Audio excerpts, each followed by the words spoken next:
साथियों नमस्कार, स्वागत है आप सभी का उत्कर्ष परिवार में। अपन संसद के बारे में बात कर रहे थे और संसद में लोकसभा के संदर्भ में और लोकसभा की संरचना के संदर्भ में अपनी बात हो चुकी थी और मैंने कहा लोकसभा से संबंधित आर्टिकल 81 आपने को ध्यान में रखना है। आर्टिकल 81 में लोकसभा की संरचना के बारे में बात की गई है और साथ ही आपको आर्टिकल 81 के अलावा बहुत सारे ऐसे आर्टिकल और ध्यान में रखने थे जो लोकसभा से संबंधित थे, जिसके बारे में अपन बात पिछली क्लास में कर चुके हैं।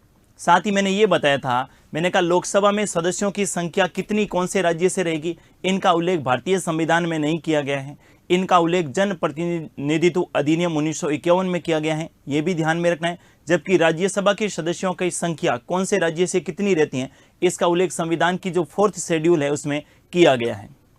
लोकसभा के सदस्य बनने की योग्यता के संदर्भ में बात करें तो योग्यता का उल्लेख भारतीय संविधान के आर्टिकल 84 में किया गया है और आर्टिकल 84 की बात करें तो वहाँ पर योग्यताओं के अलावा कुछ योग्यताएं जो हैं जन प्रतिनिधित्व अधिनियम 1951 में भी हैं, क्योंकि उस आर्टिकल 84 में लिखा गया है कि इन योग्यताओं के अलावा अन्य योग्यताओं का निर्धारण संसद के द्वारा किया जाएगा और संसद ने जन प्रतिनिधित्व अधिनियम 1951 के द्वारा और जो है योग्यताओं का क्या क्या है निर्धारण किया, जैसे पागल नहीं होना चाहिए, दिवालिया नहीं होना चाहिए, लाभ के पद पर नहीं होना चाहिए। इनका उल्लेख संविधान में नहीं है, ये भी कहाँ पर है, जन प्रतिनिधित्व अधिनियम 1951 में है। इसके बाद मैंने बताया था लोकसभा का कार्यकाल, लोकसभा एक अस्थायी सदन है, लोकसभा का कार्यकाल 5 वर्ष होता है, लेकिन कई बार लोकसभा पूरे 5 वर्ष तक कार्य नहीं करती है, समय से पूर्व भी क्या हो जाती है, भंग हो जाती हैं। जैसे मैंने बताया था 6ठी लोकसभा समय से पूर्व भंग हो गई, लेकिन एकमात्र ऐसी लोकसभा जिसने 5 वर्ष से अधिक समय के लिए कार्य किया वो कौन सी, ध्यान में रखेंगे, 5वीं लोकसभा जो 1971 में गठन होता है और 1977 तक जो है ये 5वीं लोकसभा क्या करती हैं, कार्य करती हैं। देश में जब राष्ट्रीय आपात प्रभावी होगा उस समय जो है लोकसभा की अवधि को 1 वर्ष के लिए बढ़ाया जा सकता है, ये भी आप ध्यान में रख सकते हैं। 42वें संविधान संशोधन 1976 के द्वारा लोकसभा की अवधि को 5 से 6 वर्ष किया गया था, लेकिन 44वें संविधान संशोधन के द्वारा अवधि को पुनः जो है 6 वर्ष से घटाकर कितना कर दिया गया, 5 वर्ष कर दिया गया। और आर्टिकल 85 में लोकसभा को भंग करने की शक्ति राष्ट्रपति को प्रदान की गई है, लेकिन राष्ट्रपति जो है प्रधानमंत्री और मंत्रिपरिषद की सिफारिश पर ही लोकसभा को क्या करेंगे, भंग करेंगे, ये भी आपको ध्यान में रखना है। लोकसभा सदस्यों के चुनाव की बात करें तो उनका चुनाव जो है वयस्क मताधिकार के आधार पर होता है, अर्थात जिनकी उम्र 18 वर्ष से अधिक है और जिनका मतदाता सूची में नाम है उन सभी को वोट देने का अधिकार दिया गया है। पहले इसमें आयु जो है ये 21 वर्ष निर्धारित की गई थी, लेकिन बाद में 61वां संविधान संशोधन हुआ था 1989 में, जब देश के प्रधानमंत्री कौन थे, राजीव गांधी जी। और इस कॉन्स्टिट्यूशन अमेंडमेंट के द्वारा वयस्क मताधिकार की आयु 21 वर्ष से घटाकर कितनी कर दी गई, 18 वर्ष कर दी गई। अर्थात वर्तमान में लोकसभा का चुनाव प्रत्यक्ष विधि से होता है और लोकसभा की चुनाव प्रत्यक्ष विधि से होने के कारण ही हम इसे जनता का सदन या भावनाओं का सदन भी कहते हैं, ये भी आपको ध्यान में रखना है। अब आज की इस क्लास में अपन बात करेंगे साथियों लोकसभा के पदाधिकारियों के संदर्भ में। किसके संदर्भ में बात करेंगे, लोकसभा के पदाधिकारी।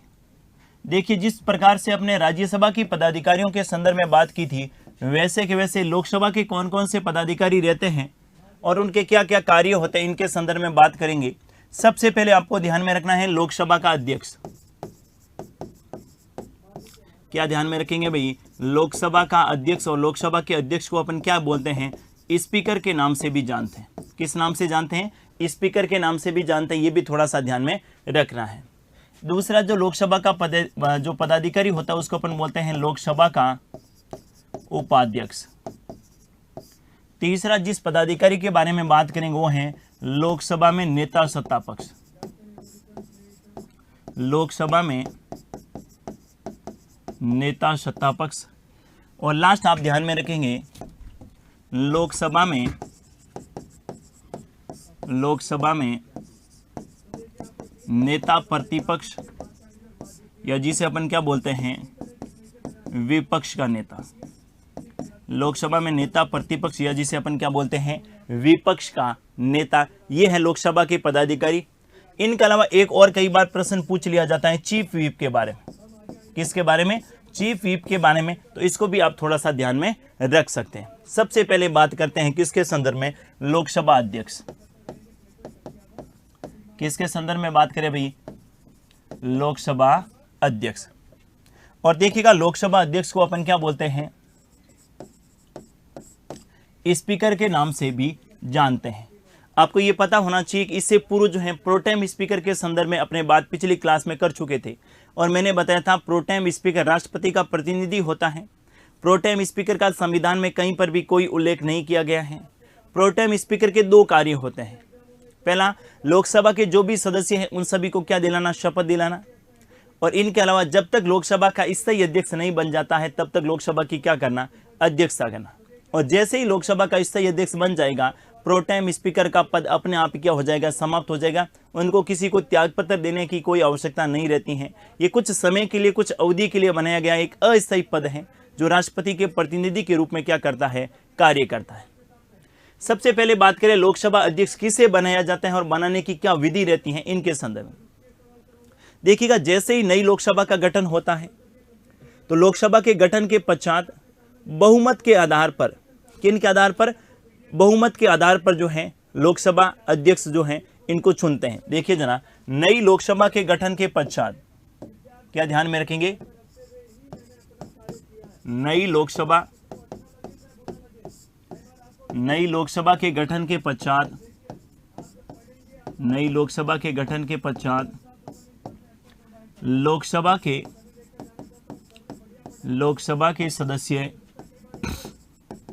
लोकसभा के सदस्य अपने में से ही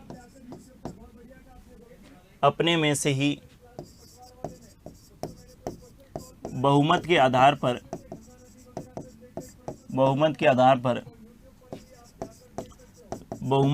पर लोकसभा अध्यक्ष को चुनते हैं। लोकसभा अध्यक्ष को चुनते हैं। ध्यान से सुनिएगा, क्या ध्यान में रखेंगे, नई लोकसभा के गठन के पश्चात लोकसभा के सदस्य अपने में से ही बहुमत के आधार पर लोकसभा के अध्यक्ष को चुनते हैं। इसका क्या मतलब हुआ, जैसे हम सबको पता है कि लोकसभा में वर्तमान में सदस्यों की संख्या कितनी है, 543। कितने मेंबर हैं, 543। और 543 का बहुमत का क्या मतलब हुआ, 272। और 272 सदस्य जिसके पक्ष में हो गए उसी को क्या बनाया जाएगा, लोकसभा का अध्यक्ष बनाया जाएगा।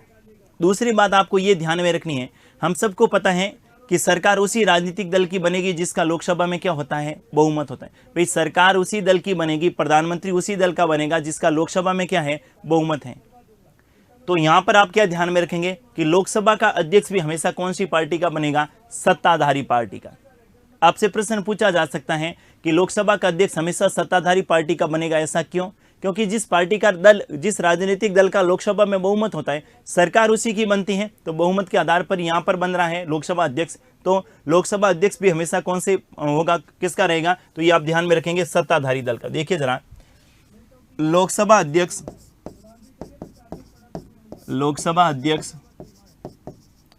प्राय सत्ताधारी दल का होता है, सत्ताधारी दल का होता है, प्राय सत्ताधारी दल का होता है, क्योंकि सत्ताधारी दल का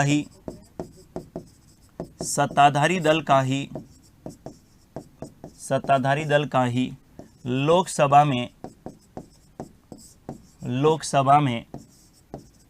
बहुमत होता है।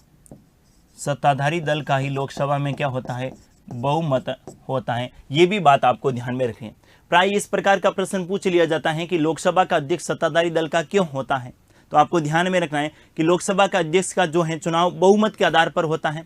और जब बहुमत, लोकसभा अध्यक्ष का बहुमत के आधार पर होगा तो सत्ताधारी पार्टी भी बहुमत के आधार पर ही, सरकार कौन सी पार्टी की बनेगी, जिस पार्टी का लोकसभा में क्या रहेगा, बहुमत रहेगा। तो ये कुछ व्यवहारिक प्रश्न इस प्रकार के पूछे जाते कई बार एग्जाम में, जिसका सीधा संविधान में कहीं पर भी कोई उल्लेख नहीं, लेकिन अपना कंसेप्ट क्लियर होना चाहिए। कंसेप्ट क्या, कि लोकसभा में जिस राजनीतिक दल का बहुमत होगा उसी की सरकार बनेगी, और लोकसभा अध्यक्ष का चुनाव भी कैसे होता है, बहुमत के आधार पर होता है। इसीलिए लोकसभा अध्यक्ष हमेशा कौन सी पार्टी का रहेगा, सत्ताधारी पार्टी का रहेगा। नेक्स्ट आपको ध्यान में रखना है लोकसभा अध्यक्ष के शपथ के संदर्भ में। देखिए जरा, लोकसभा अध्यक्ष की शपथ, लोकसभा अध्यक्ष की कोई शपथ नहीं होती है, अर्थात लोकसभा अध्यक्ष की शपथ का प्रावधान नहीं है। लोकसभा अध्यक्ष की शपथ का कोई प्रावधान नहीं है। अगर त्यागपत्र की बात करें, किसकी बात करें, त्यागपत्र की बात करें, तो लोकसभा अध्यक्ष अपना त्यागपत्र किनको देता है, लोकसभा के उपाध्यक्ष को। किनको देता है, लोकसभा के उपाध्यक्ष को। यहां पर अपन कई बार कंफ्यूजन हो जाते हैं, जैसे राष्ट्रपति अपना त्यागपत्र उपराष्ट्रपति को देता है, उपराष्ट्रपति अपना त्यागपत्र राष्ट्रपति को देता है, लोकसभा अध्यक्ष अपना त्यागपत्र उपाध्यक्ष को देता है, उपाध्यक्ष अपना त्यागपत्र अध्यक्ष को देता है। लेकिन कई बार ऐसा होता है, जैसे वर्तमान की बात करें तो वर्तमान में कोई भी लोकसभा का उपाध्यक्ष नहीं है, वर्तमान में कोई भी लोकसभा का उपाध्यक्ष नहीं है, और वर्तमान में लोकसभा के अध्यक्ष है ओम बिरला जी। अगर ओम बिरला जी को त्यागपत्र देना है तो त्यागपत्र किसको देंगे, लोकसभा के उपाध्यक्ष को। लेकिन लोकसभा का उपाध्यक्ष तो है ही नहीं, तो फिर त्यागपत्र किनको देंगे। ध्यान से सुनिएगा, त्यागपत्र हमेशा पद को संबोधित करते हुए दिया जाता है, व्यक्ति को नहीं। भले ही लोकसभा का उपाध्यक्ष नहीं है, लेकिन लोकसभा अध्यक्ष अपना त्यागपत्र लोकसभा उपाध्यक्ष को संबोधित करते हुए देंगे। राष्ट्रपति अपना त्यागपत्र भले ही उपराष्ट्रपति नहीं हो, लेकिन राष्ट्रपति अपना त्यागपत्र जो है उपराष्ट्रपति को संबोधित करते हुए देंगे। अगर उपराष्ट्रपति को त्यागपत्र देना है तो राष्ट्रपति को संबोधित करते हुए देंगे, भले ही राष्ट्रपति पद पर हो अथवा नहीं हो। ये बातें आपको ध्यान में रखनी है। त्यागपत्र हमेशा क्या ध्यान में रखेंगे, त्यागपत्र हमेशा जो है पद को संबोधित करते हुए दिया जाता है, पद को संबोधित करते हुए, पद को संबोधित करते हुए दिया जाता है, पद को संबोधित करते हुए दिया जाता है, न कि व्यक्ति को संबोधित करते हुए, न कि व्यक्ति को संबोधित करते हुए, न कि व्यक्ति को संबोधित करते हुए। ये बात आपको जरूर ध्यान में रखनी है। मैं क्या कह रहा हूं कि लोकसभा का उपाध्यक्ष अगर पद पर नहीं है तो भी लोकसभा का अध्यक्ष अपना त्यागपत्र किसको संबोधित करते हुए देगा, लोकसभा के उपाध्यक्ष को संबोधित करते हुए देगा। अगर लोकसभा के उपाध्यक्ष को अपना त्यागपत्र देना है तो किनको देगा, लोकसभा के अध्यक्ष को देगा, भले ही लोकसभा का अध्यक्ष है अथवा नहीं है। क्यों, क्योंकि त्यागपत्र हमेशा पद को संबोधित करते हुए दिया जाता है, व्यक्ति को संबोधित करते हुए नहीं दिया जाता है। इसको ध्यान में रखिएगा। और साथ में नोट करवा देता हूं कि अगर लोकसभा का उपाध्यक्ष, अगर लोकसभा का उपाध्यक्ष पद पर नहीं है, अगर लोकसभा का उपाध्यक्ष पद पर नहीं है तो भी लोकसभा अध्यक्ष अपना त्यागपत्र, लोकसभा अध्यक्ष अपना त्यागपत्र उपाध्यक्ष को संबोधित करते हुए देगा, उपाध्यक्ष को संबोधित करते हुए, उपाध्यक्ष को संबोधित करते हुए देगा। ये बात ध्यान में रखिएगा। क्या ध्यान में रखनी है, मैंने क्या कहा, ये सब में काम आएगी आपके, राष्ट्रपति के त्यागपत्र में, उपराष्ट्रपति के त्यागपत्र में, लोकसभा अध्यक्ष के त्यागपत्र में, लोकसभा के उपाध्यक्ष के त्यागपत्र में, राज्यसभा के उपसभापति के त्यागपत्र में। क्योंकि जहां भी त्यागपत्र की बात आए तो यहाँ ये ध्यान में नहीं मत रखना कि लोकसभा का उपाध्यक्ष नहीं है तो फिर लोकसभा का अध्यक्ष त्यागपत्र किसको देगा, नहीं। बिल्कुल कंसेप्ट क्लियर रखिएगा कि अगर लोकसभा का उपाध्यक्ष पद पर नहीं है कोई दिक्कत नहीं है। क्यों, क्योंकि त्यागपत्र हमेशा पद को संबोधित करते हुए दिया जाता है, व्यक्ति को संबोधित करते हुए नहीं दिया जाता है। इस बात को आपको ध्यान में रखना है। देखिएगा, लोकसभा अध्यक्ष के संदर्भ में अपन बात कर रहे हैं और लोकसभा अध्यक्ष और लोकसभा उपाध्यक्ष के संदर्भ में आर्टिकल जरूर ध्यान में रखना है। इनका प्रावधान भारतीय संविधान के कौन से अनुच्छेद में किया गया है, आर्टिकल 93 में।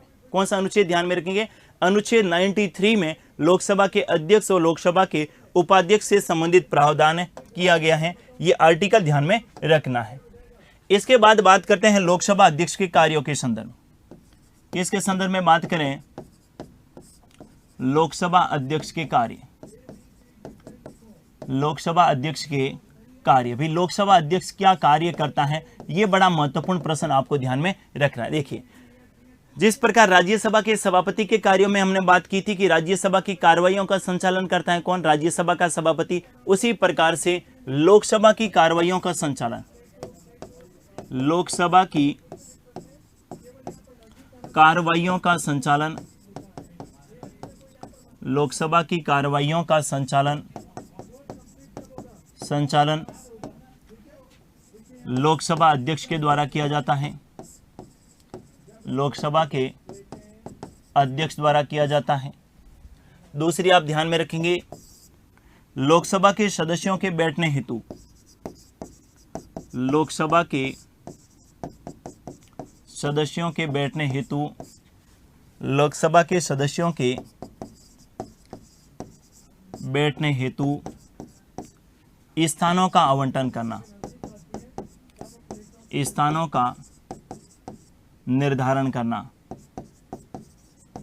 मैंने कहा था ना कि ऐसा नहीं कि जहां मर्जी हुई वहीं जाके लोकसभा में बैठ गए, नहीं, आपका स्थान निर्धारित होगा कि आप कहां पर बैठेंगे। सामान्यतः आपने जब भी लोकसभा की कार्रवाई को देखा होगा तो देखिए लोकसभा का हाउस इस प्रकार से बना हुआ है। यहां पर कौन बैठता है? लोकसभा का अध्यक्ष। कौन बैठता है? लोकसभा का अध्यक्ष। और लोकसभा अध्यक्ष के जस्ट नीचे एक अधिकारी बैठा रहता है, वो रहता है लोकसभा का महासचिव। कौन रहता है? लोकसभा का महासचिव। आगे अपन बात करेंगे लोकसभा और राज्यसभा के महासचिव क्या होते हैं इनके संदर्भ में। इनके बाद आपको ध्यान में रखना है लोकसभा अध्यक्ष, लोकसभा का महासचिव, और यहाँ पर जो बैठे रहते हैं, यहाँ पर जो है ना इस तरफ, यहाँ पर जो बैठे रहते हैं ये रहते हैं सत्ताधारी पार्टी के। कौन सी पार्टी के? सत्ताधारी पार्टी के, यानी जिस पार्टी की सरकार है उन पार्टी के। और आगे आगे बैठे रहते हैं मंत्री। आगे की सीटों पर कौन बैठे रहते हैं? जो मंत्री होते हैं वो। यहाँ पर सबसे पीछे की सीटों पर जो प्रथम बार चुनाव जीत कर रहे हैं, जो प्रथम बार जो हैं लोकसभा के क्या बने हैं? सदस्य बने हैं। इस साइड की बात करें तो इस साइड में अपन बैठे रहेंगे कौन सी पार्टी? विपक्षी दल। विपक्षी दलों के सदस्य, विपक्षी दलों के सदस्य। तो ये स्थानों का निर्धारण किनके द्वारा किया जाता है? लोकसभा के अध्यक्ष के द्वारा किया जाता है। कौन सा सदस्य कहां पर बैठेगा इसका निर्धारण लोकसभा का अध्यक्ष करता है। हालांकि यह भी प्रावधान है कि अगर किसी सदस्य को किसी प्रकार की दिक्कत है तो इसकी सीटों में परिवर्तन, इस बैठक में परिवर्तन भी किया जा सकता है, लेकिन ये परिवर्तन भी कौन करेगा? लोकसभा का अध्यक्ष करेगा। इस बात को भी आपको ध्यान में रखना है। नेक्स्ट आपको क्या ध्यान में रखना है लोकसभा अध्यक्ष के संदर्भ में? अगला कार्य क्या ध्यान में रखेंगे? लोकसभा सदस्यों के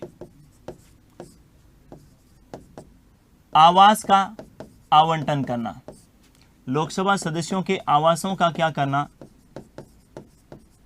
आवंटन करना। जो भी लोकसभा के मेंबर हैं उनको दिल्ली में रहने के लिए घर भी उपलब्ध करवाएगा। तो इसके संदर्भ में आवासों का निर्धारण किनके द्वारा किया जाता है? यह भी लोकसभा के अध्यक्ष के द्वारा किया जाता है। इस बात को भी आपको ध्यान में रखना है। अगला कार्य देखिए, अगर कोई लोकसभा का सदस्य, अगर कोई लोकसभा का सदस्य, अगर कोई लोकसभा का सदस्य लोकसभा की कार्रवाई में, लोकसभा की कार्रवाई में बार बार विघ्न उत्पन्न करे, बार बार विघ्न उत्पन्न करे, अगर कोई लोकसभा का सदस्य लोकसभा की कार्रवाई में बार बार विघ्न उत्पन्न करे तो उसे लोकसभा से निष्कासित करना। उसे लोकसभा से क्या करना? निष्कासित करना। आपने देखा होगा ना कि कई बार लोकसभा की बैठक शुरू होती है तो कुछ ऐसे सदस्य होते हैं जो लोकसभा की कार्रवाई में बार बार जो है बाधा उत्पन्न करते हैं, लोकसभा अध्यक्ष का कहना नहीं मानते हैं। तो ऐसी स्थिति में उन सदस्यों को द्वारा लोकसभा की कार्रवाई से बाहर निकालना, अर्थात उनको कुछ समय के लिए निष्कासित करना। ये समय का निर्धारण कौन करता है? लोकसभा के अध्यक्ष करता है। जैसे ये समय 2 वर्ष हो सकता है, ये समय जो लोकसभा सत्र चल रहा है उस पूरे सत्र से उसको निष्कासित किया जा सकता है, 1 सप्ताह के लिए निष्कासित किया जा सकता है, 1 दिन के लिए निष्कासित किया जा सकता है। अतः निष्कासन के संदर्भ में जो है निर्धारण लोकसभा का अध्यक्ष करेगा। क्यों करेगा? क्योंकि कोई ऐसा सदस्य है जो लोकसभा की कार्रवाई में बार बार क्या उत्पन्न कर रहा है? बाधा उत्पन्न कर रहा है। ऐसी स्थिति में उसे लोकसभा से क्या किया जा सकता है? निष्कासित किया जा सकता है। अगला कार्य आप क्या ध्यान में रखेंगे, नेक्स्ट कार्य आप लोकसभा के संदर्भ में आप ध्यान में रखेंगे, कौन सा ध्यान में रखेंगे, देखिए जरा, अगला आपको ध्यान में रखना है संयुक्त बैठक की अध्यक्षता करना। संयुक्त बैठक की क्या करना, अध्यक्षता करना। संयुक्त बैठक की क्या करना, अध्यक्षता करना। आप सभी को पता है संयुक्त बैठक के संदर्भ में भारतीय संविधान का आर्टिकल 108 है, जिसमें संयुक्त बैठक का प्रावधान है। संयुक्त बैठक बुलाता तो कौन है, राष्ट्रपति के द्वारा बुलाई जाती है। क्यों बुलाई जाती हैं, जब लोकसभा और राज्यसभा में किसी विधेयक को लेकर गतिरोध उत्पन्न हो जाए, ऐसी स्थिति में राष्ट्रपति संयुक्त बैठक को बुला सकते हैं। लेकिन संयुक्त बैठक की अध्यक्षता कौन करेगा, लोकसभा का अध्यक्ष करेगा। अगर लोकसभा का अध्यक्ष नहीं है तो लोकसभा का उपाध्यक्ष करेगा, और अगर लोकसभा का उपाध्यक्ष भी नहीं है तो राज्यसभा का उपसभापति संयुक्त बैठक की क्या करेगा, अध्यक्षता करेगा। तो यहां पर अगर लोकसभा का अध्यक्ष है तो संयुक्त बैठक की अध्यक्षता कौन करेगा, लोकसभा का अध्यक्ष करेगा। नेक्स्ट कार्य आपको क्या ध्यान में रखना है, अगला आपको ध्यान में रखना है अध्यादेश के संदर्भ में, या फिर सबसे पहले बात करें इसके संदर्भ में धन विधेयक के संदर्भ में। धन विधेयक, धन विधेयक है अथवा नहीं, कोई विधेयक, क्या ध्यान में रखेंगे, कोई विधेयक, कोई विधेयक धन विधेयक है अथवा नहीं, मनी बिल, धन विधेयक है अथवा नहीं, है अथवा नहीं, इसका निर्धारण, इसका निर्धारण लोकसभा अध्यक्ष के द्वारा किया जाता है। इसका निर्धारण लोकसभा अध्यक्ष के द्वारा किया जाता है। कोई विधेयक धन विधेयक है अथवा नहीं, इसका निर्धारण किनके द्वारा किया जाता है, लोकसभा अध्यक्ष के द्वारा। आप कहेंगे लोकसभा अध्यक्ष को कैसे पता चलेगा कोई विधेयक धन विधेयक है अथवा नहीं। भारतीय संविधान के आर्टिकल 110 में धन विधेयक की क्या दी गई है, परिभाषा दी गई। अनुच्छेद 110 में धन विधेयक की क्या दी गई है, परिभाषा दी गई है, और लोकसभा का अध्यक्ष जो है उस परिभाषा के अनुसार कोई भी ऐसा बिल जो आय व्यय और राजस्व से संबंधित तो हैं, लेकिन साथ ही आर्टिकल 110 में जो परिभाषा दी गई है कर से संबंधित बिल होना चाहिए।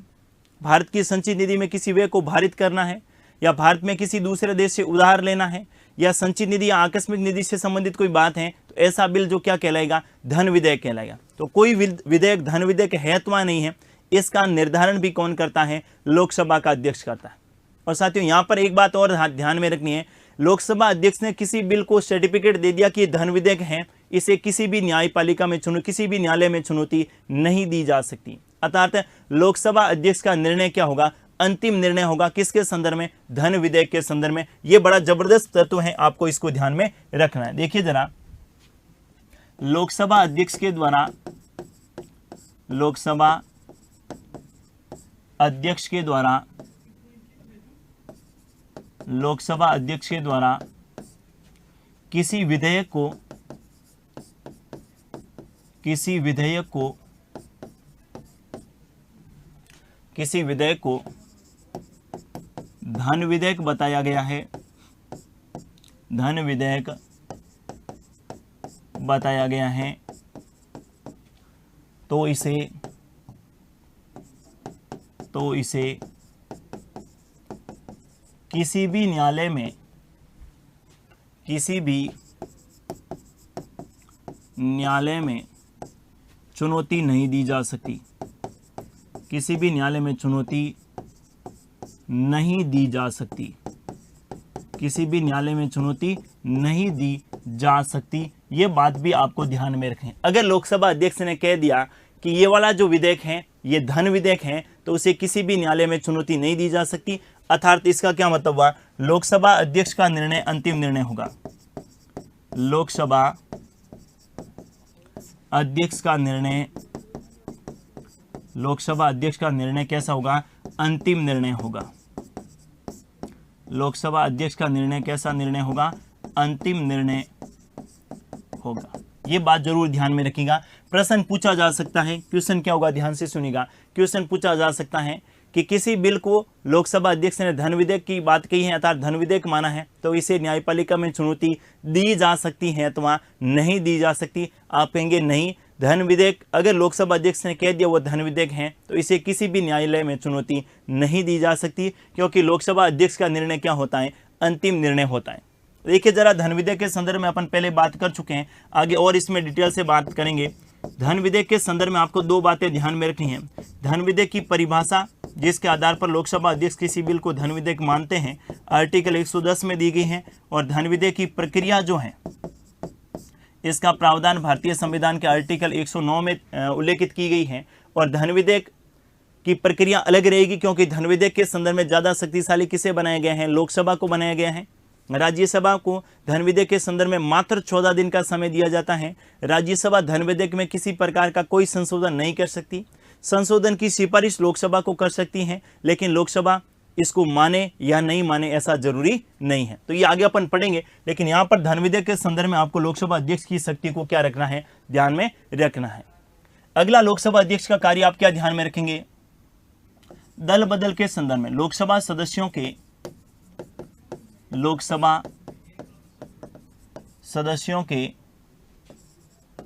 दल बदल के संबंध में निर्णय करना,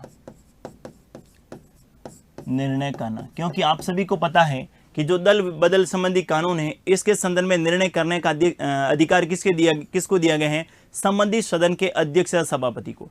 अगर कोई लोकसभा के सदस्य एक पार्टी को छोड़कर दूसरी पार्टी में जाते हैं तो वो दल बदल है अथवा नहीं है, इसका निर्धारण कौन करेगा, लोकसभा का अध्यक्ष करेगा। और इसके संदर्भ में आपने भारतीय संविधान की 10वीं अनुसूची को पढ़ा होगा, जिसमें यह प्रावधान किया गया है कि अगर 2/3 से अधिक सदस्य, कितने, 2/3 से अधिक सदस्य एक राजनीतिक दल को छोड़कर दूसरे में जाते हैं तो दल बदल नहीं माना जाएगा। लेकिन अगर 2/3 से कम सदस्य एक राजनीतिक दल को छोड़कर दूसरे में जाते हैं तो दल बदल क्या होगा, माना जाएगा।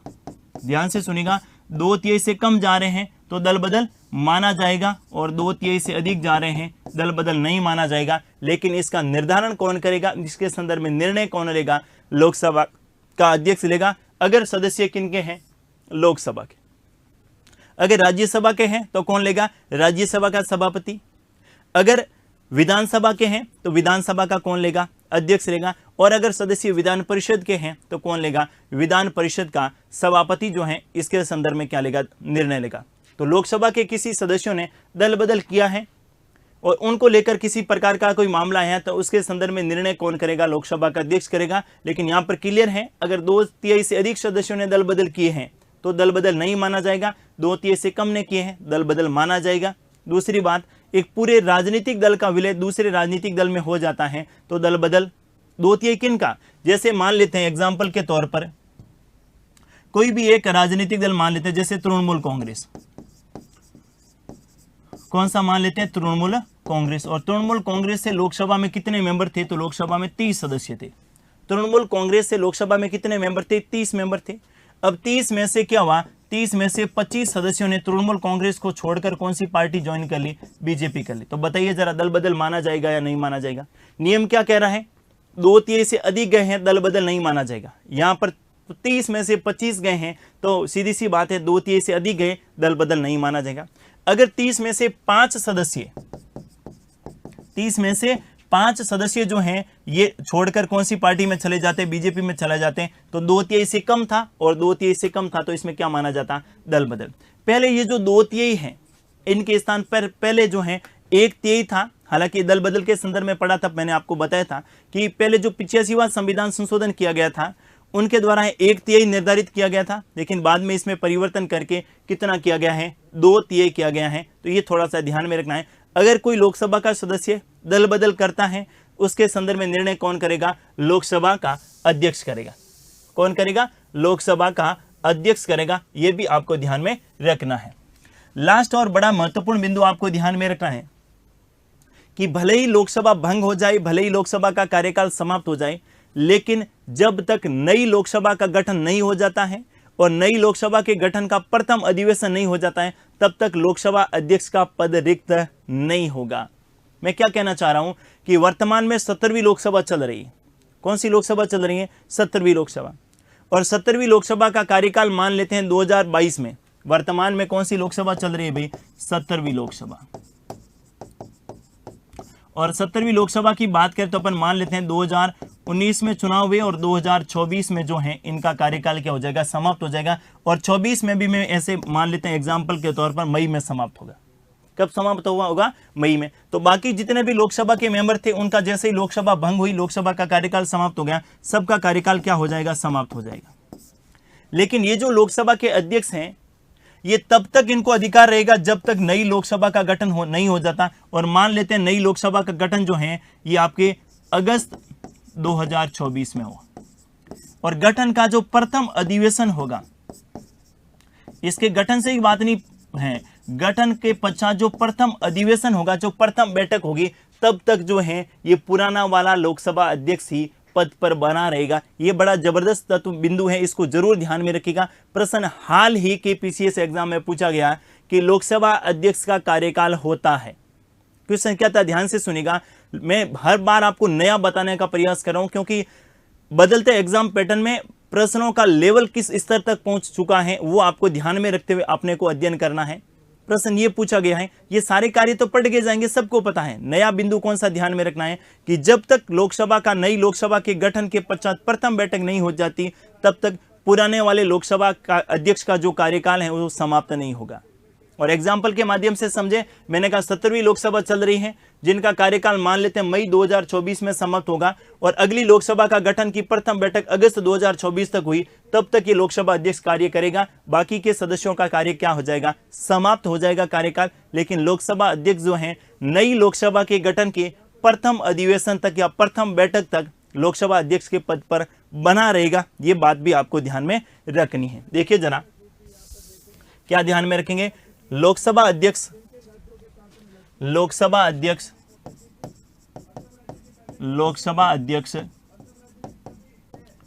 का कार्यकाल, लोकसभा अध्यक्ष का कार्यकाल नई लोकसभा के गठन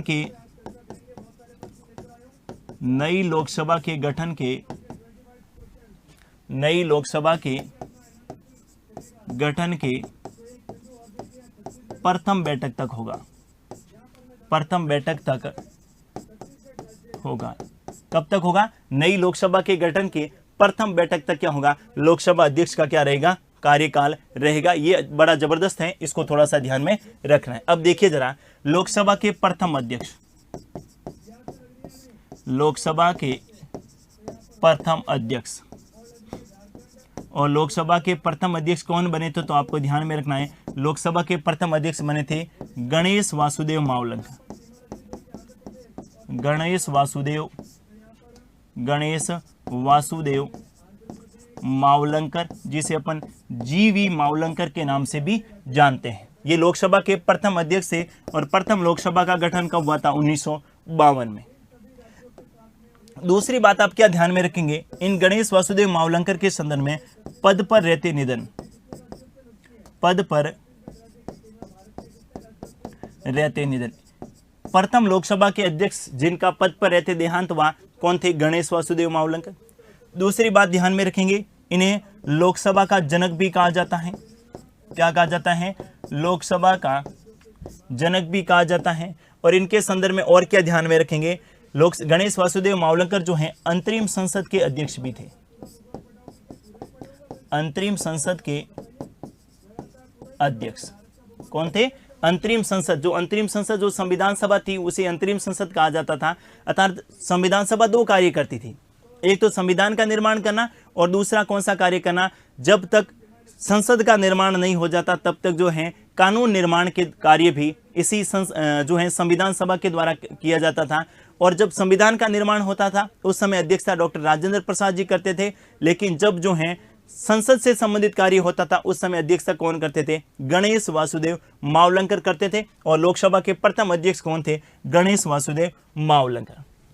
अगला आपको ध्यान में रखना है, लोकसभा के वर्तमान अध्यक्ष, लोकसभा के वर्तमान अध्यक्ष, लोकसभा के वर्तमान अध्यक्ष कौन है, ओम बिरला। लोकसभा के वर्तमान अध्यक्ष ओम बिरला, और ये राजस्थान के कोटा बूंदी से सांसद है। कोटा से क्या है, ये सांसद है। अगला आपको ध्यान में रखना है, एकमात्र व्यक्ति एकमात्र व्यक्ति या एकमात्र लोकसभा अध्यक्ष, एकमात्र लोकसभा अध्यक्ष जो भारत के राष्ट्रपति भी बने, एकमात्र लोकसभा अध्यक्ष जो भारत के राष्ट्रपति भी बने, भारत के राष्ट्रपति भी बने, तो आप ध्यान में रखेंगे कौन है? नीलम संजीव रेड्डी। क्या ध्यान में रखेंगे? नीलम संजीव रेड्डी। अगला आप ध्यान में रखेंगे एकमात्र व्यक्ति, एकमात्र व्यक्ति जो सर्वोच्च न्यायालय का न्यायाधीश, सर्वोच्च न्यायालय का न्यायाधीश और उसके बाद में क्या बना? लोकसभा का अध्यक्ष भी बने। एकमात्र व्यक्ति जो सर्वोच्च न्यायालय के न्यायाधीश और बाद में लोकसभा के अध्यक्ष भी बने, और वो कौन थे? के.एस. हेगड़े। क्या ध्यान में रखेंगे? के.एस. हेगड़े एकमात्र ऐसे व्यक्ति थे जो सुप्रीम कोर्ट के न्यायाधीश भी रहे और बाद में लोकसभा के क्या बने? अध्यक्ष भी बने। ये क्वेश्चन भी कई बार पूछा गया एग्जाम में कि एकमात्र लोकसभा के अध्यक्ष जो सुप्रीम कोर्ट के न्यायाधीश भी रहे और लोकसभा के अध्यक्ष भी रहे, क्या ध्यान में रखेंगे? के.एस. हेगड़े। अगला ध्यान में रखना है लोकसभा के प्रथम महिला अध्यक्ष, लोकसभा प्रथम महिला लोकसभा अध्यक्ष है ना, प्रथम महिला लोकसभा अध्यक्ष, प्रथम महिला लोकसभा अध्यक्ष, प्रथम महिला लोकसभा अध्यक्ष। और प्रथम महिला लोकसभा अध्यक्ष में आप क्या ध्यान में रखेंगे? मीरा कुमार, मीरा कुमार। और मीरा कुमार कौन सी लोकसभा में? 15वीं लोकसभा में क्या बनाया गया था? मीरा कुमार को लोकसभा अध्यक्ष। और साथियों, जब 15वीं लोकसभा में मीरा कुमार को लोकसभा अध्यक्ष बनाया गया था तो इसकी भरपूर आलोचना हुई थी और कहा गया था कि महिला से किसी भी प्रकार से जो है लोकसभा की कार्रवाइयों का संचालन नहीं होगा। लेकिन मीरा कुमार ने पूरे 5 साल तक लोकसभा की सदन को इस प्रकार से संचालित किया कि जैसे ही 16वीं लोकसभा का गठन हुआ तो जो आलोचना करने वाले थे उन्होंने भी सुमित्रा महाजन को क्या बनाया? स्पीकर बनाया। तो इसके बाद में प्रथम तो कौन हो गई? मीरा कुमार। और इसके बाद में जो है 16वीं लोकसभा में, कौन सी लोकसभा में? 16वीं लोकसभा में किसे बनाया गया था? सुमित्रा महाजन को। किसको बनाया गया था? सुमित्रा महाजन को क्या बनाया गया था? लोकसभा का अध्यक्ष बनाया गया था। अगला प्रश्न आपसे पूछा जा सकता है कि वे लोकसभा के अध्यक्ष, वे लोकसभा अध्यक्ष जिनका पद पर रहते निधन हुआ, जिनका पद पर रहते, जिनका पद पर रहते निधन हुआ, वे लोकसभा के अध्यक्ष जिनका पद पर रहते निधन हुआ, तो यहां पर आप ध्यान में रखेंगे कौन सा? एक तो जी.वी. मावलंकर, जी.वी. मावलंकर, और दूसरा कौन सा रखेंगे? जी.एम.सी. बालयोगी। ये दो ऐसे लोकसभा के अध्यक्ष हुए जिनका पद पर रहते देहांत हुआ। एक तो जी.वी. मावलंकर यानी गणेश वासुदेव मावलंकर जो लोकसभा के प्रथम अध्यक्ष रहे, और दूसरा कौन सा ध्यान में रखेंगे? जी.एम.सी. बालयोगी। दो ऐसे लोकसभा के अध्यक्ष थे जिनका पद पर रहते क्या हुआ? देहांत हुआ। नेक्स्ट आप ध्यान में रखेंगे सर्वाधिक कार्यकाल तक लोकसभा अध्यक्ष, सर्वाधिक कार्यकाल तक लोकसभा अध्यक्ष, सर्वाधिक कार्यकाल तक लोकसभा अध्यक्ष। और सर्वाधिक कार्यकाल तक लोकसभा अध्यक्ष में आप ध्यान में रखेंगे कौन? बलराम जाखड़। क्या ध्यान में रखेंगे? बलराम जाखड़। और बलराम जाखड़ जो हैं सर्वाधिक समय, लंबे समय तक लोकसभा के क्या रहे थे? अध्यक्ष रहे थे। 1980 से लगाकर 89 तक जो हैं ये लगातार लोकसभा के अध्यक्ष रहने वाले एकमात्र व्यक्ति कौन है? बलराम जाखड़। तो लोकसभा अध्यक्ष के संदर्भ में और महत्वपूर्ण तथ्य जो हैं ये आपको ध्यान में रखने हैं। जैसे लोकसभा अध्यक्ष के संदर्भ में आपसे पूछे कि लोकसभा के प्रथम अध्यक्ष कौन बने थे, तो गणेश वासुदेव मावलंकर, जी.वी. मावलंकर। यहाँ से अच्छा प्रश्न कई बार पूछा गया है। तो प्रथम अध्यक्ष पर रहे थे, लोकसभा के पद पर रहते, इनका देहांत हुआ था, लोकसभा के इसको जनक कहा जाता है, और अंतरिम संसद के ये क्या थे? अध्यक्ष थे। लोकसभा के वर्तमान अध्यक्ष कौन है? ओम बिरला। और वर्तमान में कौन सी लोकसभा चल रही है? 17वीं लोकसभा। एकमात्र लोकसभा अध्यक्ष जो भारत के राष्ट्रपति बने नीलम संजीव रेड्डी, और एकमात्र व्यक्ति जो सुप्रीम कोर्ट के न्यायाधीश रहे और बाद में लोकसभा के अध्यक्ष बने के.एस. हेगड़े। नेक्स्ट आप ध्यान में रखेंगे प्रथम महिला लोकसभा अध्यक्ष मीरा कुमार, और कौन सी लोकसभा में? 15वीं लोकसभा में जब कांग्रेस की सरकार थी, सेकंड जब मनमोहन सिंह दूसरी बार देश के प्रधानमंत्री बने थे तब की बात कर रहा हूं। इसके बाद जब मोदी जी पहली बार प्रधानमंत्री बने थे तब भी अध्यक्ष कौन थी? सुमित्रा महाजन। और वर्तमान में दूसरी बार बने हैं तो लोकसभा के अध्यक्ष कौन है? ओम बिरला। अगला प्रश्न पूछा जा सकता है कि ऐसे कौन से लोकसभा अध्यक्ष थे जिनका पद पर रहते क्या हुआ? निधन हुआ। तो जीएमसी बालयोगी और कौन सा? जीवी मावलंकर। और नेक्स्ट आपको ध्यान में रखना है, सर्वाधिक कार्यकाल तक लोकसभा के अध्यक्ष कौन रहे थे? बलराम जाखड़। इसको भी आप ध्यान में रख सकते हैं। तो ये था लोकसभा अध्यक्ष। और लोकसभा अध्यक्ष का प्रावधान भारतीय संविधान के कौन से आर्टिकल में था? आर्टिकल 93 में। लोकसभा अध्यक्ष के बाद दूसरा आपको ध्यान में रखना है कौन? लोकसभा उपाध्यक्ष। क्या ध्यान में रखेंगे? लोकसभा उपाध्यक्ष। देखिए, लोकसभा उपाध्यक्ष की बात करें तो लोकसभा में नई लोकसभा के गठन के पश्चात, नई लोकसभा के गठन के पश्चात, नई लोकसभा के गठन के पश्चात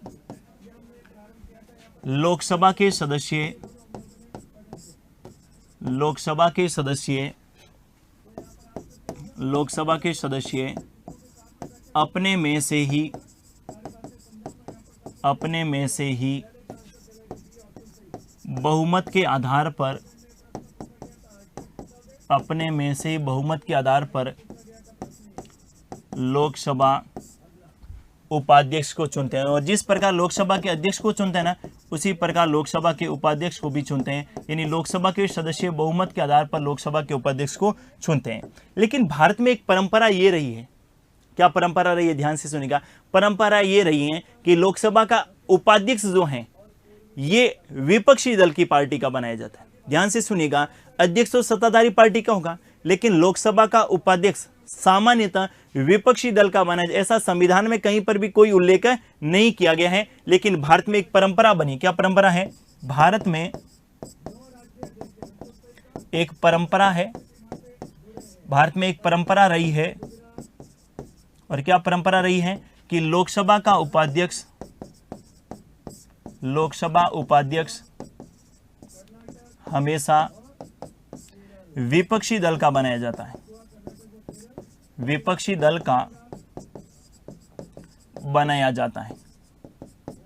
लोकसभा उपाध्यक्ष हमेशा कौन से दल का बनाया जाता है? विपक्षी दल का बनाया जाता है। ये केवल परंपरा है, संविधान में ऐसा उल्लेख नहीं किया गया है, ये भी आपको ध्यान में रखना है।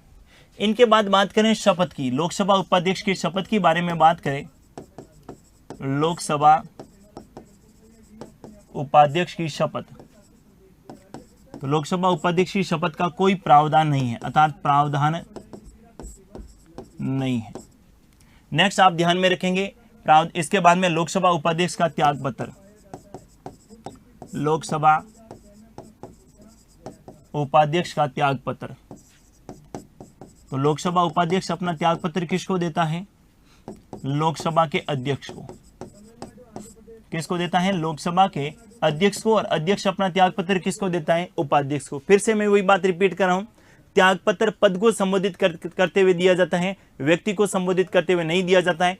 इसलिए जब लोकसभा का उपाध्यक्ष पद पर नहीं होगा तो भी, अध्यक्ष पद पर नहीं होगा तो भी उपाध्यक्ष अपना त्याग पत्र किसको संबोधित करते हुए देगा? अध्यक्ष को संबोधित करते हुए ही देगा।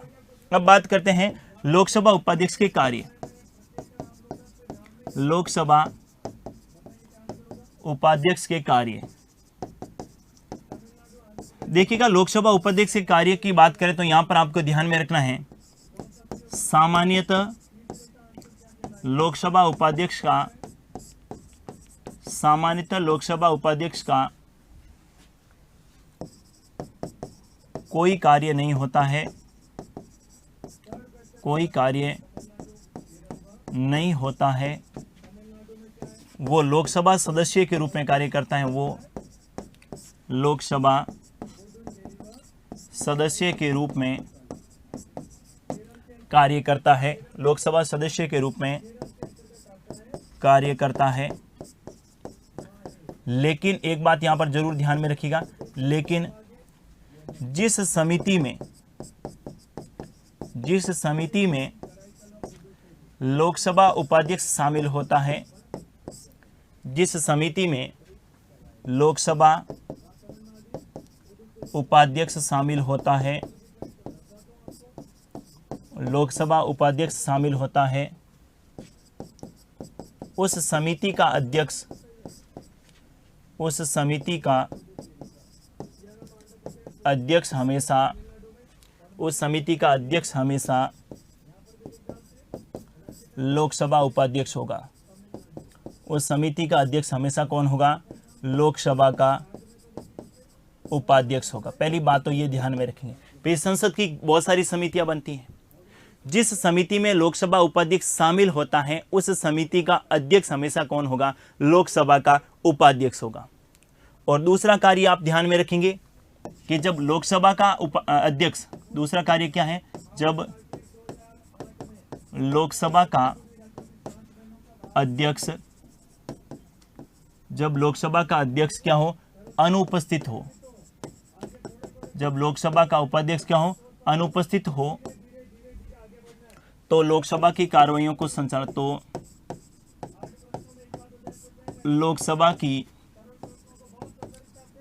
कार्रवाइयों को संचालित करना, लोकसभा की कार्रवाइयों को क्या करना? संचालित करना। ये बड़ा अच्छा बात ध्यान में रखेंगे। वैसे तो कोई कार्य नहीं रहता है, लेकिन जब लोकसभा का अध्यक्ष नहीं होता है तो उस समय लोकसभा की कार्रवाइयों का संचालन कौन करता है? लोकसभा का उपाध्यक्ष करता है। और जब अध्यक्ष और उपाध्यक्ष दोनों अनुपस्थित हो, जब लोकसभा अध्यक्ष, जब लोकसभा अध्यक्ष और उपाध्यक्ष दोनों अनुपस्थित हो, लोकसभा अध्यक्ष और उपाध्यक्ष दोनों क्या हो? अनुपस्थित हो, तो लोकसभा की अध्यक्षता, तो लोकसभा की अध्यक्षता, लोकसभा की अध्यक्षता लोकसभा अध्यक्ष के द्वारा बनाए गए पैनल के सदस्य करेंगे। लोकसभा अध्यक्ष के द्वारा बनाए गए पैनल के सदस्यों द्वारा की जाएगी। पैनल के सदस्यों, और पैनल में जो 4-5 मेंबर रहते हैं वो लोकसभा की क्या करेंगे? अध्यक्षता करेंगे। इस बात को भी आपको ध्यान में रखना है। जब अध्यक्ष होगा तो लोकसभा की कार्रवाइयों का संचालन अध्यक्ष करेगा, अध्यक्ष नहीं है उपाध्यक्ष करेगा, और अध्यक्ष और उपाध्यक्ष दोनों अनुपस्थित हैं। ऐसी स्थिति में जो लोकसभा अध्यक्ष ने पहले से 4-5 सदस्यों को जो पैनल बना रखा है, उस पैनल का कोई भी एक सदस्य लोकसभा की कार्रवाइयों का क्या करेगा? संचालन करेगा। इस बात को भी आपको ध्यान में रखना है। अब बात करते हैं लोकसभा के प्रथम अध्यक्ष। ध्यान से सुनिएगा, लोकसभा के प्रथम उपाध्यक्ष, लोकसभा के प्रथम उपाध्यक्ष। और लोकसभा के प्रथम उपाध्यक्ष में आपको ध्यान में रखना है, लोकसभा के प्रथम उपाध्यक्ष कौन थे? अनंत सैनम अयंगर। अनंत सैनम अयंगर, जिसे अपन A.S. अयंगर के नाम से जानते हैं। किस नाम से जानते हैं? A.S. अयंगर बोल दे या फिर अनंत सैनम अयंगर कह सकते हैं। अब बात करते हैं लोकसभा के वर्तमान उपाध्यक्ष। लोकसभा के वर्तमान उपाध्यक्ष अभी तक फिलहाल किसी को भी नहीं बनाए गए, अर्थात पद रिक्त हैं। लोकसभा के वर्तमान में कोई उपाध्यक्ष नहीं है। एग्जाम से पहले क्रॉस चेक करके जाइएगा, हो सकता है कि एग्जाम से पहले किसी को लोकसभा का क्या बना दिया जाए? उपाध्यक्ष बना दिया जाए। अंतिम लोकसभा उपाध्यक्ष, अंतिम लोकसभा उपाध्यक्ष, अंतिम लोकसभा उपाध्यक्ष आप ध्यान में रखेंगे थंबीदुरई। कौन थे? अंतिम लोकसभा उपाध्यक्ष कौन थे? थंबीदुरई थे। और वर्तमान में कोई भी लोकसभा का उपाध्यक्ष नहीं है, ये आप जरूर ध्यान में रखेंगे। इसके बाद बात करते हैं लोकसभा अध्यक्ष और उपाध्यक्ष के कार्यकाल के संदर्भ। लोकसभा अध्यक्ष और उपाध्यक्ष, लोकसभा अध्यक्ष एवं उपाध्यक्ष, लोकसभा अध्यक्ष एवं उपाध्यक्ष का कार्यकाल और इनके संदर्भ में कार्यकाल, इनके संदर्भ में आपको ध्यान में रखना है आर्टिकल 94 रहेगा। कौन सा रहेगा? 94। अब यहां पर कार्यकाल के बारे में बात करें, कब कब पद रिक्त होगा अध्यक्ष या उपाध्यक्ष का पद रिक्त, कैसी कैसी परिस्थितियां जिसमें पद रिक्त होगा। देखिए अध्यक्ष और उपाध्यक्ष में सबसे पहले तो जो है ये त्याग पत्र दे दें। क्या दे दें? त्याग पत्र दे दें। दूसरा आपको ध्यान में रखना है, जब जब वो लोकसभा के सदस्य नहीं रहे, जब वो लोकसभा के सदस्य नहीं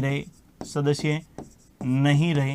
भाई जैसे मान लेते हैं ओम बिरला जी वर्तमान में लोकसभा के अध्यक्ष हैं और लोकसभा के अध्यक्ष पद से वो त्यागपत्र दे दें, तो ऐसा नहीं कि लोकसभा के जो मेंबर पद से त्यागपत्र देंगे तो लोकसभा अध्यक्ष बने रहेंगे, नहीं। जब तक लोकसभा के सदस्य हैं तब तक ही लोकसभा के अध्यक्ष बने रहेंगे, और जब लोकसभा के सदस्य हट जाएंगे तो इसके बाद में जो है लोकसभा अध्यक्ष का पद ही अपने आप क्या हो जाएगा, रिक्त हो जाएगा। पहली कंडीशन त्यागपत्र दे दे। दूसरी, जब वो लोकसभा के सदस्य नहीं रहे तो पद रिक्त हो जाएगा। तीसरी, जब उनकी मृत्यु हो जाए, जब मृत्यु हो जाए, जब क्या हो जाए, मृत्यु हो जाए। और नंबर 4 आप जरूर ध्यान में रखिएगा, नंबर 4 में क्या है, लोकसभा के तात्कालिक सदस्य संख्या, लोकसभा के तात्कालिक सदस्य संख्या, लोकसभा के तात्कालिक सदस्य संख्या के बहुमत के आधार पर, लोकसभा के तात्कालिक सदस्य संख्या के बहुमत के आधार पर, तात्कालिक सदस्य संख्या के बहुमत के आधार पर पद से हटाया जा सकता है, पद से हटाया जा सकता है। ये वाला थोड़ा सा ध्यान में रखिएगा। ये दोनों के संदर्भ में मैं बात कर रहा हूं, लोकसभा अध्यक्ष और उपाध्यक्ष।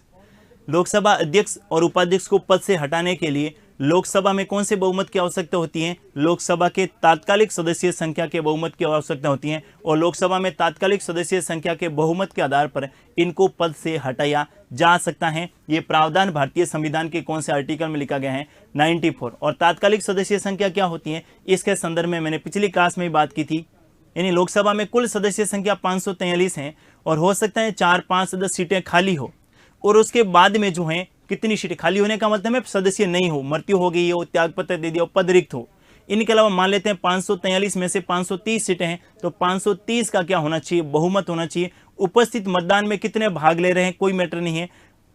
तात्कालिक का मतलब होता है कि वर्तमान में लोकसभा की कितनी सीटों पर लोकसभा के सदस्य है, उनका क्या होना चाहिए, बहुमत होना चाहिए। तो तात्कालिक सदस्य संख्या के बहुमत के आधार पर इनको पद से हटाया जा सकता है। कौन सा आर्टिकल ध्यान में रखेंगे, 94। इनके अलावा एक आर्टिकल और आप ध्यान में रखेंगे, 96 में प्रावधान किया गया है कि लोकसभा अध्यक्ष और लोकसभा उपाध्यक्ष, लोकसभा अध्यक्ष और उपाध्यक्ष को पद से हटाने संबंधी, लोकसभा अध्यक्ष और उपाध्यक्ष को पद से हटाने संबंधी प्रस्ताव संसद में लाया गया है या लोकसभा में लाया गया है, लोकसभा में लाया गया है, लोकसभा में लाया गया है, तो उस बैठक की अध्यक्षता, उस बैठक की अध्यक्षता अध्यक्ष या उपाध्यक्ष नहीं करेंगे, अध्यक्ष या उपाध्यक्ष नहीं करेंगे। यानी जब लोकसभा अध्यक्ष को हटाने के लिए जब प्रस्ताव सदन में चल रहा है तो लोकसभा का अध्यक्ष उस दिन बैठक में अध्यक्षता नहीं करेंगे, और लोकसभा के उपाध्यक्ष को हटाने के लिए प्रस्ताव लाया गया है तो उस दिन बैठक की अध्यक्षता लोकसभा का उपाध्यक्ष नहीं करेंगे। ये बात कौन से आर्टिकल में लिखी गई है, 96। नेक्स्ट आर्टिकल आपको ध्यान में रखना है, कौन सा, 97। आर्टिकल 97 में लिखा गया है कि लोकसभा अध्यक्ष एवं उपाध्यक्ष के वेतन का निर्धारण, लोकसभा अध्यक्ष और उपाध्यक्ष के वेतन का निर्धारण, लोकसभा अध्यक्ष और उपाध्यक्ष के वेतन का निर्धारण संसद के द्वारा किया जाएगा, संसद के द्वारा किया जाएगा। ये बात भी जरूर ध्यान में रखिएगा। लोकसभा अध्यक्ष और उपाध्यक्ष के वेतन का निर्धारण किन के द्वारा किया जाएगा, संसद के द्वारा किया जाएगा। ये भी ध्यान में रखनी है। एक बार में कंपैरिजन में आपको कैसे ध्यान में रखना है लोकसभा अध्यक्ष और उपाध्यक्ष, वो सुन लीजिएगा। लोकसभा अध्यक्ष और उपाध्यक्ष दोनों से संबंधित प्रश्न पूछे जा सकते हैं। देखिए जरा, लोकसभा अध्यक्ष और उपाध्यक्ष, लोकसभा के संदर्भ में बात कर रहे हैं। लोकसभा में एक तो क्या है, अध्यक्ष, अध्यक्ष जिसे अपन क्या बोलते हैं, स्पीकर, और एक क्या होता है लोकसभा का उपाध्यक्ष। इन दोनों का प्रावधान कौन से आर्टिकल में है? इनका प्रावधान भी आर्टिकल 93 में है, इनका प्रावधान भी आर्टिकल 93 में। क्लियर है? अब देखिए ये किसके आधार पर बनेगा? लोकसभा में बहुमत के आधार पर। लोकसभा में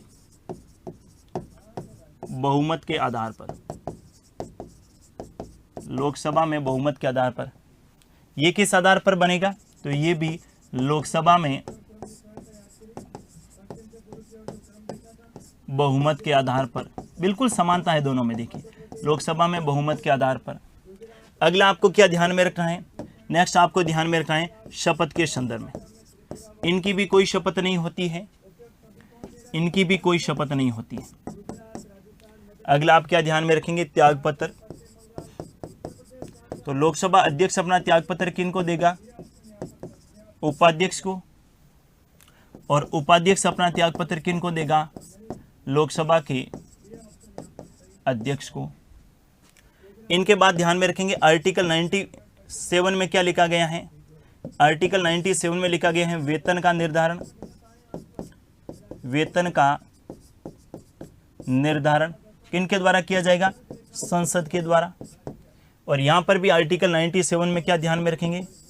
इनके वेतन का निर्धारण भी, वेतन का निर्धारण किनके द्वारा किया जाएगा? संसद के द्वारा किया जाएगा। अगला देखिए अध्यक्ष के संदर्भ में। इनका कार्य क्या होगा? इनका कार्य होगा लोकसभा की कार्रवाइयों का संचालन करना।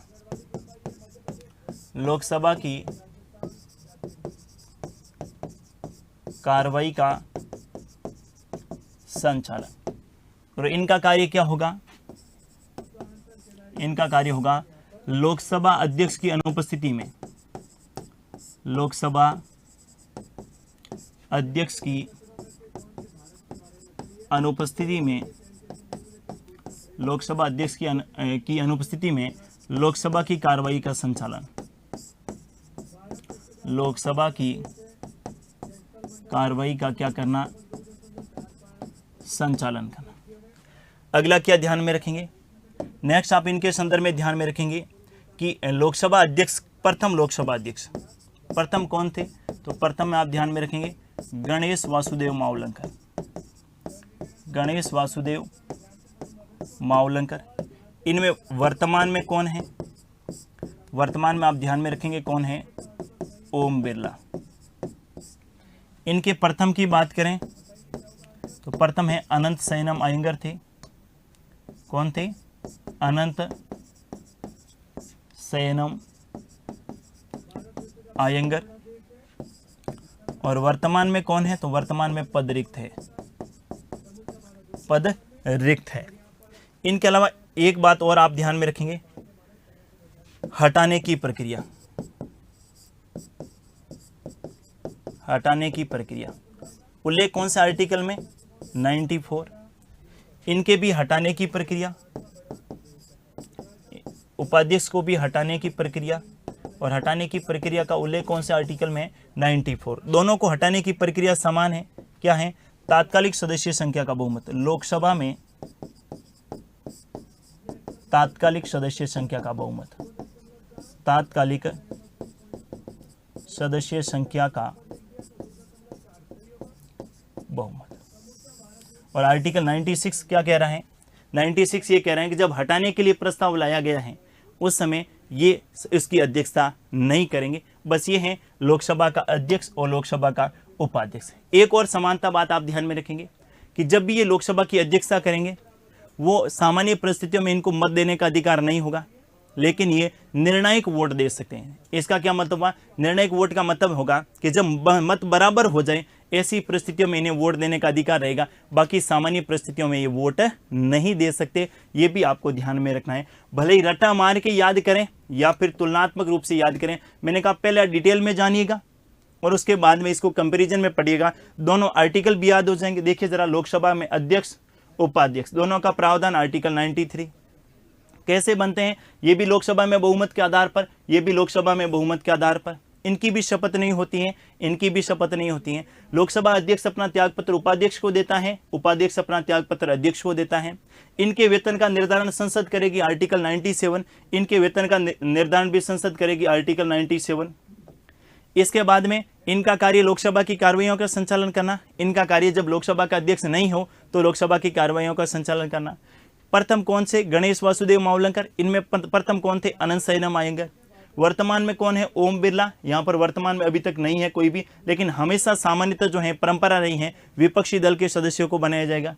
हटाने की प्रक्रिया 94 में दी गई है, इनमें भी हटाने की प्रक्रिया 94 में दी गई है। दोनों में हटाने की प्रक्रिया समान है। लोकसभा में तात्कालिक सदस्य संख्या का क्या चाहिए? बहुमत चाहिए। और आर्टिकल 96 में क्या दे रखा है? 96 में दे रखा है जब हटाने के लिए प्रस्ताव लोकसभा में लाया जाता है उस समय ये लोकसभा की अध्यक्षता नहीं करेंगे। तो इस प्रकार से पढ़ेगा साथियों, खूब मजा आएगा पढ़ने का भी, और साथ में तुलनात्मक रूप से कंपैरिजन रूप में पढ़ेंगे तो कोई दिक्कत नहीं होगी। आज के लिए बस इतना ही। मिलेंगे नेक्स्ट क्लास में लोकसभा के और महत्वपूर्ण पदाधिकारियों के संदर्भ में बात करेंगे।